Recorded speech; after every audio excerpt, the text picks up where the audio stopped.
Hello, my name is Reagan and you're watching Sydney Binks. If you're new with us today, welcome to my channel. Today I just wanted to touch base on a little friend that I introduced, I believe, in my last video, which was almost a year ago, and that is Fizzgig, my hypomelanistic Honduran milk snake.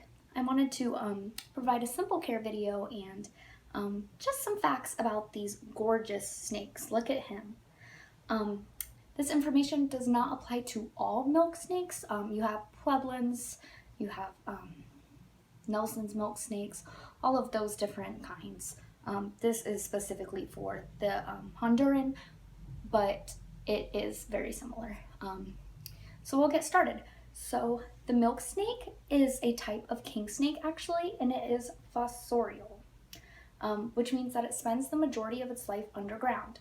Like most snakes, it tends to be more nocturnal, and it also feeds on what you would expect any other snake to feed off of, which is small mice, and I believe even baby rats can be eaten. This is a larger species of milk snake. He's fully capable of getting around 6 foot. Some of them max out at about 4, but they tend to range to about 3 to 5 feet. I keep Fizzgig in a tub. I know that's a controversial subject, whether to keep in a tub or a tank. I personally believe that you can keep them in either, as long as you keep your husbandry fine, which means keeping about 40 to 6% humidity. They don't like it to be very humid, the Honduras species, and you need a lot of aspen for them in it. Because of their fossorial nature, they're going to want to spend a lot of time under the substrate, so make sure you have a few inches of substrate for them. As you can see, he's squirrely. These tend to be a more squirrely animal. You know, in all of the which snake should I get first videos, they always mention the milk snake, the king snake, and the corn snake, and of course the ball python. I would not go for a milk snake personally. They are very squirrely, and he has mellowed down a lot. When he was much younger, he was always trying to bite. He has never actually bitten me, but yes, very squirrely. But he will mellow with age. He's only about 2 years. He was a 2016. He was a little bit bigger than a hatchling when I got him, as you guys can see in the past video. You are supposed to keep a warm and a cool hide, which means the warm hide is above the under the mat heater, or I'm sorry, under the tank heater, and then your cool side is anywhere where that warm spot is not. I have a warm hide. I do not have a cool hide for him because he is never in his warm hide. He really does just prefer to stay in the aspen, and he'll just sit in the area over the heater. He has a tank. He has a water dish large enough for him to soak in. Look. Oh, he's being so calm right now. I love it when he's calm. It's not a very common occurrence. But he has a water dish large enough for him to soak in for shedding.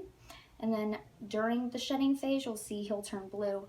And I'll just go ahead and spray down the cage a little bit, mist it, to try and raise the humidity to about 60 or higher. They live about 20 years in captivity, this species. So make sure when you buy one, you're willing to spend 20 years with this animal. You know, a lot of times people outgrow their animals, or you may not be buried yet, and the person you meet may not want a snake. So make sure you're ready to really care for this animal for at least 20 years. That's the median lifespan. I'm looking over to this side because I do have some notes. I forget some things sometimes. I think I covered it all. They're really amazing pets. I really do love Fizzgig. He has a lot of personality. I take him for walks outside sometimes, and I know when he gets tired because I'll always bring a little container of dirt for him to bury into if he gets like hot or too squirrely, and he'll just let me know he's ready to go in there, and he'll crawl into his own little dirt hide when we're out for walks. He will get much larger, of course. He is small right now, and his coloration is actually there to mimic a coral snake in Honduras, which I think is amazing. These bands here, you can see we have a darker orange, a light gray, and a lighter orange. Those bands are called triads, and they basically are just there to warn off predators and say, hey, I am dangerous, I am venomous, even though he is completely harmless. Just like corn snakes, king snakes, garter snakes, they are a species of colubrid, which are long and skinny and very fast. He by far is the fastest snake I own. I never let him go. A lot of people, I see pictures of people's snakes in their yard, and I do not understand. I would never let go of him because I would probably never get him back. But if you do decide to keep one, they're amazing. They're very simple animals to care for. They really are just amazing. Their warm spot should be, you know, less than 90 degrees, and their cool spot should be around 80. As long as you just follow these general care lines, you really are set. These are very simple snake to own.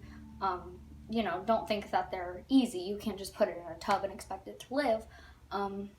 But you know, with a feeding once a week and keeping it warm and spending time with it, it will mellow out with age and you will have a great pet for 20 years. Again, thank you for joining. I'm Sydney Binks and I hope you enjoyed my video. Say bye, Fizz. Bye, Fizz Gig.